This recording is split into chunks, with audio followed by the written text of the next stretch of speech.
কয়েকজন বিরোধী দলের নেতা সরকারকে ব্ল্যাকমেলিং করতে চাইছে না কোণঠাসা করতে চাইছে আমি জানি না।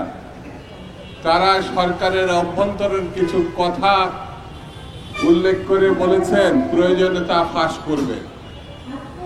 এটি বড় মর্মান্তিক এবং নিঃসন্দেহে সরকারের জন্য শুভ কিছু বয়ে আনবে না। কোন রাজনৈতিক দলের কাজ না সরকারের অভ্যন্তরে ওদের স্বপ্ন পূরণে পাশে থাকতে পেরে আমরা গর্বিত। চর নিয়োগ করা, লোক নিয়োগ করা, ব্ল্যাকমেলিং করার কথা বলা এটা শোভনীয় না।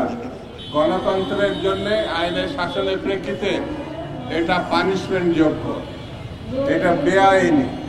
সেই জন্য আমি বলবো সরকারকে ব্ল্যাকমেলিং করে যারা সুবিধা নেওয়ার চিন্তা করছেন সেই ব্যাপারেও সরকারকে সতর্ক থাকতে হবে।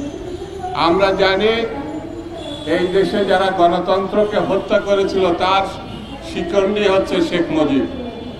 ৭২-৭৫-এর কথা স্মরণ করলে দেখবেন শেখ মুজিবুর রহমান সাহেব গণতন্ত্র স্বাধীনতার কথা বলে ৩ বছরে বাকশাল গঠন করেছিলেন, রক্ষী বাহিনী গঠন করেছিলেন, ৪০ থেকে ৫০,০০০ নেতা কর্মী বিরোধী দলের নেতার কর্মীকে হত্যা করেছে। গত ১৫-১৬ বছর তার কন্যা মুজিব কন্যা শেখ হাসিনা বাংলাদেশে অসংখ্য মানুষকে, হাজার হাজার মানুষকে খুন করেছে শুধুমাত্র ক্ষমতায় থাকার জন্য।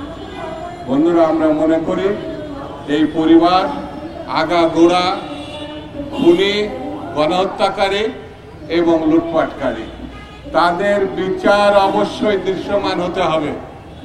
এই খুনিদের কোনোভাবে পুনর্বাসন করা যাবে না এবং এই খুনিরা যতক্ষণ পর্যন্ত থাকবে পার্শ্ববর্তী একটা দেশ বাংলাদেশকে বিপন্ন করবে এবং এই দেশ আমাদের আগাগোড়া সবসময় গত ৫৪ বছর ধরে আমাদের দেশটাকে নিজের কলোনি হিসাবে, নিজের দেশ না, বন্ধু না, তারা আমাদেরকে শোষণ করেছে, এখনো তারা শোষণ করে যাচ্ছে।